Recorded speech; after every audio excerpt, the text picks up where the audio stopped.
Hey everybody, this is Stu Barnes Real Estate, and I figured I would give a kind of a first quarter of 2024 update on what we're seeing. And the way I would do that is to kind of explain the market as it's been pre-COVID, during COVID, and post-COVID, because the market's always changing. We're always finding new things going on. And when you're talking with your agent and they're telling you certain things about the market, not just, what you should offer for a house or anything written in the contract, different terms, there's a reason we are saying this. Your agent's saying this, I'm saying this, is because it's what we've seen. And real estate is kind of like a lot of professions out there that, you don't necessarily get paid for what you do, you get paid for what you know. And it's what we've seen over the years. So what I wanted to do is it's really three criteria for to explain how the markets have been, and one is supply, interest rates, and then the days on the market, and what it took to sell a house then and now. So pre-COVID, let me explain supply. If you have a 6-month supply of houses, that's kind of neutral, meaning it's not a buyer's market, it's not a seller's market. So anything less than 6 months on the market, inventory, 6 months on the market, not a house on the market per days. But if inventory is less than 6 months, it's considered a seller's market. If inventory is more than 6 months, it's considered a buyer's market. And what that means is if you have 2 months supply, that means if no more houses came on the market today, how long would it take to sell all the houses on the market? So if you are on a 6-month supply, if nothing else came up on the market, it would take 6 months to deplete all the inventory. So what we're seeing pre-COVID, was somewhat, I'm just gonna go to like 2018. I am in Wake County, the Raleigh suburban area. I live in Holly Springs, but cover all the surrounding counties. And for the most part, it's the same. There are certain pockets that might differ a little bit from what I'm saying. But let's say 2018, supply was probably around 4 to 6 months, which was still kind of a seller's market. Interest rates were maybe 4. It was between 3.5 and 4.5 for a while in that time period. And days on the market were, some would sell in a day or two, but for the most part, it was about 30 to 60 or 90 days. I don't know the exact average, but that was a good market.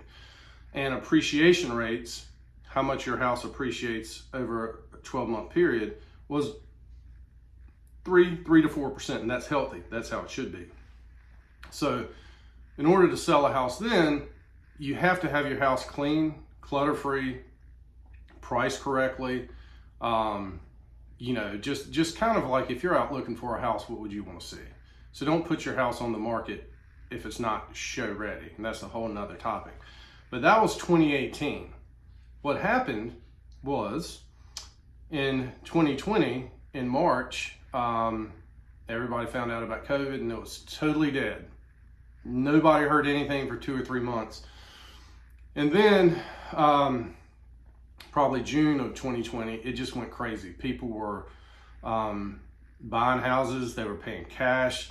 What that did, it made supply go to 1 month or less, and sometimes days on the market were 1 to 3 days, multiple offers. People were doing due diligence fees of $10, $20, $30, $100,000 for a due diligence fee, and that's explained in another video. It just got insane to where that's what drove prices up. Interest rates were 2 to 3%. Just, why wouldn't you buy then? But everybody wanted to buy, and that caused supply to go down. Everybody was buying the houses up. So then, condition of the house, it really didn't matter. Seriously, you could have a pig walking through the living room and somebody's going to buy the house because it didn't matter. There are certain cases where a house wouldn't sell. People did have their limits on to what it was, but for the most part, if you had your house on the market, it would sell within a few days. You still needed an agent to deal with this because it was chaotic for the listing agent. Typically a listing agent got a listing and it would take 2 or 3 days of constant emails and texts to deal with it until it was under contract, and then you go through the whole escrow process. But that was during COVID. Things just got crazy. So if you go from 2020 up until maybe of November 2023, this is February 2024.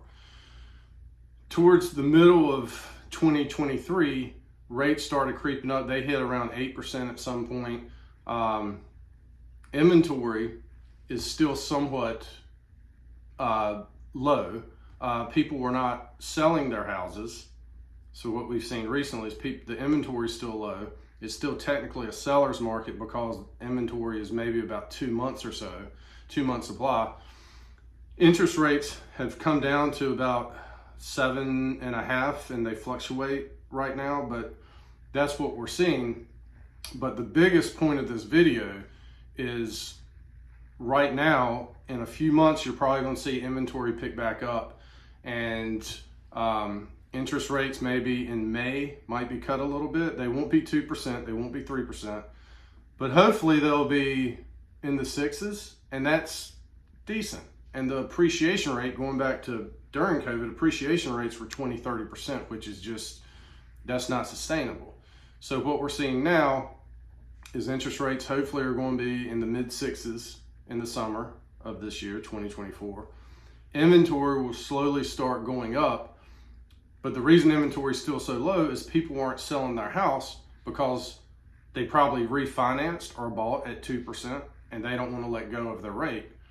But that's going to slowly change as we go along. But the biggest point of this video is now it's time to start thinking about putting your house on the market and buying again, because it's been, kind of just like a standstill for about 6 or 7 months. But for sellers, you have to get the house in condition again. You can't just, if it needs paint and carpet, invest before it goes on the market, get paint and carpet, because what happens is buyers are now getting picky again. It's not like they have tons of choices, but they are getting picky again. So you have to have your house in good shape. For buyers, I would say you're going to start getting some more competition in the next coming months. So if you're serious about a house, you don't marry the rate. You can always modify your loan or refinance down the road when rates come back down. But we're going to see more and more houses come on the market and buyers fighting over it again until that supply level gets up over six months supply. So again, right now we're probably even less than 2 months supply, but it's just because there's not that many houses on the market. So that was just my update on what I'm just a realtor. There's probably, I don't even know how many realtors are in Wake County, but there's tons of them. I've been doing this for 20 years, and this is what I've seen for the past 6 years or so. So just be prepared. If you're thinking about selling your house, get it in good condition to sell it. Make buyers want to buy it, because it's the mindset of just put it on the market. My neighbor got this amount for it 2 years ago. Those days are over. It's done. So don't go in there with that mentality. For buyers, have an open mind. If the location is good and the floor plan is good, don't be so picky about the cosmetics, because they can always be changed. You can't change the location. You can't change the floor plan. But if it works for you, you can always work with cosmetics, and there's probably more wiggle room now with the seller on list price right now. But as we get deeper in the year, I think we're going to see more competition for houses. And maybe I'll do a video in 6 months and tell you what I've seen from February to about August. But at this point, it's a good market where we are compared to other parts of the country. But for the most part, the entire country is seeing exactly what I just said. If you took anything away from this video, it would be that 2018 and before was kind of a healthy market with decent 2-3% appreciation rate, what you want. Sellers still had to prepare their house. During COVID, it was the Wild West. Anything can happen. A lot of first-time buyers got shut out. Now, what we're seeing, again, this is February 2024, things are getting back to normal slowly, and sellers really need to have that house ready, show ready to sell, and buyers need to not be as picky and just know cosmetically you can make things work with the house. So just wanted to give you my update. If you have any questions, please visit stubarnes.com. Thank you.